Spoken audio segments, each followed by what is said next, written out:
Hello and welcome from us. This week here in the capital, we've learned there's set to be a big rollout of body-worn cameras in London's police force. Can it provide reassurance for the public and police officers alike? Discussing that later, and anything else we can come up with today, will be Diane Abbott, Labour MP for Hackney North and Stoke Newington, and Mary MacLeod, Conservative MP for Brentford and Isleworth. Welcome to you both. And let's start off, if we can, with research by a think tank, Centre for Cities, which found this week 80% of the private investment that there has been, creation of jobs and so on, in the country have been in London. Young people, remember, after the inquest into the death of Mark Duggan. And City Hall is keen to proceed. After a period of recent turbulence, it's seen as one way of reassuring the public and indeed protecting police officers themselves, as Andrew Cryan reports. Police officers on the High Street in Sutton, southwest London. For over a year, they've been equipped with body-worn cameras, giving them the ability to film crime in high definition as and when it happens. They say that a picture paints 1,000 words. When we're dealing with that incident, yes, obviously officers can go back to the police station and write notes, but actually it really does capture the sort of high intensity of some of the incidents we have to deal with. According to this pub manager, the technology has improved the High Street. As soon as the camera comes on, you see people's attitudes just change completely. The mayor is also a fan and saw the equipment in Sutton for himself back in December. I think it's massively beneficial for the criminal justice system to have real-time evidence about what has actually happened.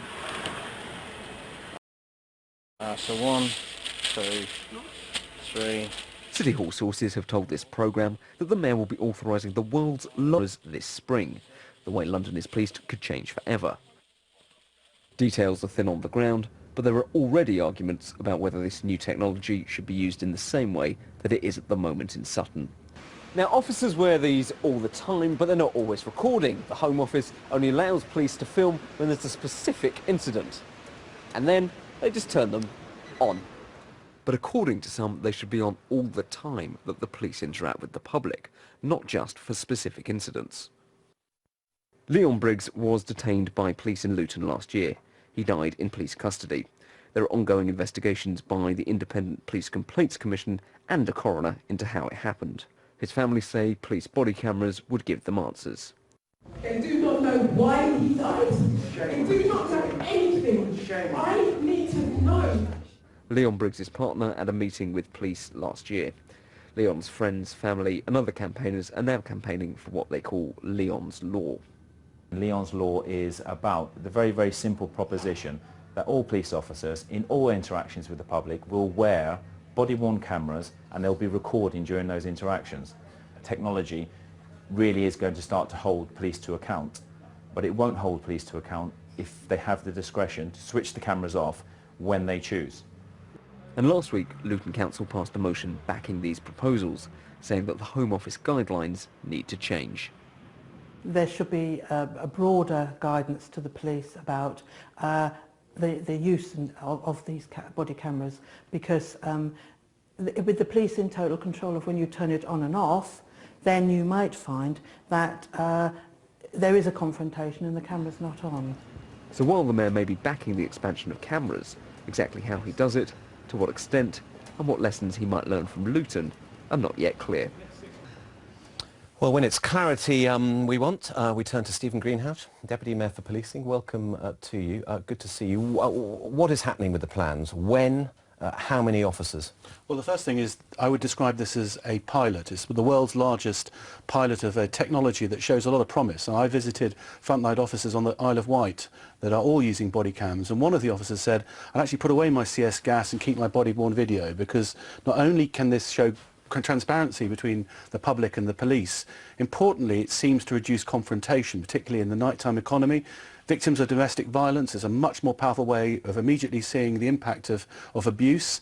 And I think in other interactions too, I think it works both ways. We see hopefully a reduction in complaints against the police, but also in how the public interact with the police. And I think is that the evidence from Sutton as well so far? What is the evidence from Sutton so far? Certainly both around domestic violence and domestic abuse, very helpful, and around the nighttime economy. But that's also amplified on the Isle of Wight and everywhere else. But these are small initiatives. What we're proposing is the largest pilot in the world, and what you have to do is in advance say, define success, define the protocols for switching on and off, and frankly use modern technology to move from the 19th century of a whistle and a pocketbook to the sort of technology to make a difference. So you're saying the largest pilots that a police force anywhere has done. So what are the numbers? Where? How many? What squads? 500 cameras instead of the 70 odd that are in the Met today. Around 8 boroughs. And certainly within territorial policing, that's the local policing in 7 boroughs, and also the Commissioner's made a commitment around firearms officers that respond to incidents. Right, so you're going to be piloting in 8 boroughs, yes. Territorial police officers like the ones we've seen in Sutton. And when's it coming? So this is the plan is to do this at the end of towards the end of March, and I gather one of the boroughs happens to be Hammersmith and Fulham, funnily enough. Right. So 8 boroughs plus the firearms. Actually, what situation are we at with the firearms? And we heard that the Commissioner was committed to doing it at the conclusion of the Duggan trial. When is that going to happen? Well, we've secured the funding from the Home Office for this financial year, which means it starts obviously towards the end of March and you spend it.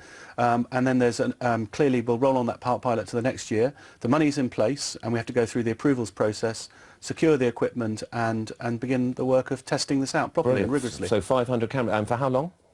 Well, clearly this is a pilot as long as we need to, but this is the kind of thing where you can most set pilots milestones. have a fixed time when you assess the evidence, don't they? I think you clearly got to look at this over the course of at least 1 year. Right.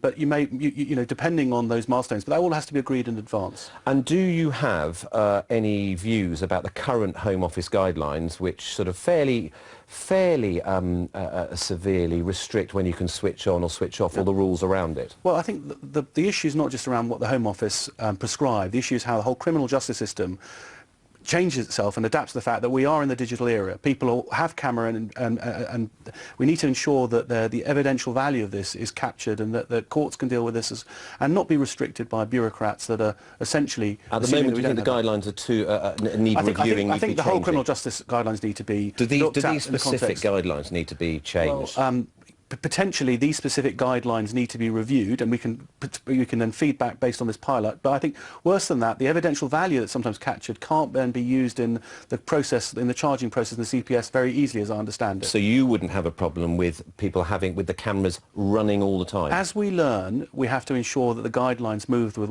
the latest information that we have, and there's certainly room to improve that. Would you like to see the cameras on all the time?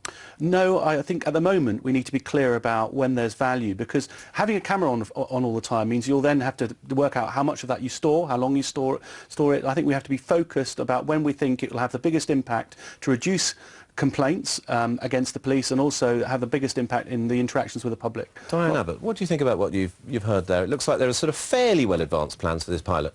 I think it's the way to go.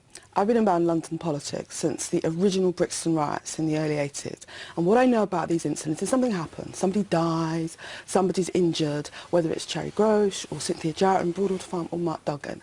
And because people don't have information, rumours take off like wildfire.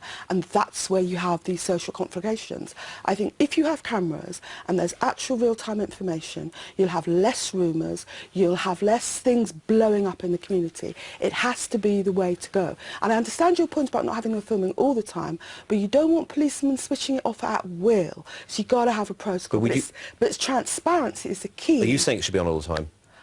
You've got to have a protocol, because I remember someone died. I've had a series of deaths in custody in St Leonardson Police Station since the late 70s. And one guy died, and they're supposed now to have filming in the custody suites. And I went to see my borough commander and I said, what do the tapes show? He said, oh, the camera was broken. You know, that kind of thing creates distrust. I think you've got to have a protocol. Policemen cannot just switch off the cameras when it suits them. Mary McLeod. I agree with that. I mean, I think what we want are more prosecutions, so if this will help with that, then all the better.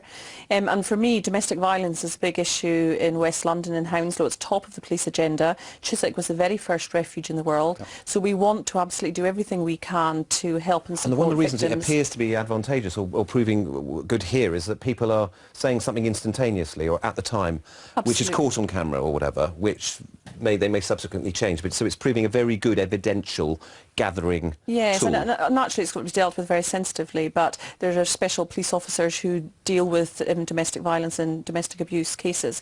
But I do think, if it really helps protect the police as well, it helps victims, it helps with prosecutions, and I think it's good all round. And I think above all it gives you transparency about police-community relations, and that's the way to have put police-community relations on a very sound footing. Two things just very quickly. The Met Police all absolutely agreed to this. High Command, I just noted the Commissioner's excitement at seeing how we can best deploy this within the Metropolitan Police Service. I think it's absolutely right. I'm glad we're all agreeing that any use of technology to build that transparency and that bond between the public and the police goes right back to the core of the foundation in the 19th century, that, that is the message of Peel. The police are the public are the police. Does it need to be approved by the Home Secretary, this kind of scale? We are going ahead with this pilot in partnership with the Home Office. Oh, it'll all be agreed, right? MOPAC's put its money up, and it's been matched by the Home Office. This is one area where we're absolutely one with the Home Office. But the initiative has come from... The only one area? Well, there's many other areas, but the body-worn video is... We'd like to explore those. We haven't got time today. And a last point, just so we know we've got it sealed. When's this happening? We're starting the pilot towards the end of March, and it carries on for the next financial year. Brilliant. Well, thanks for coming in. Cheers. Thanks.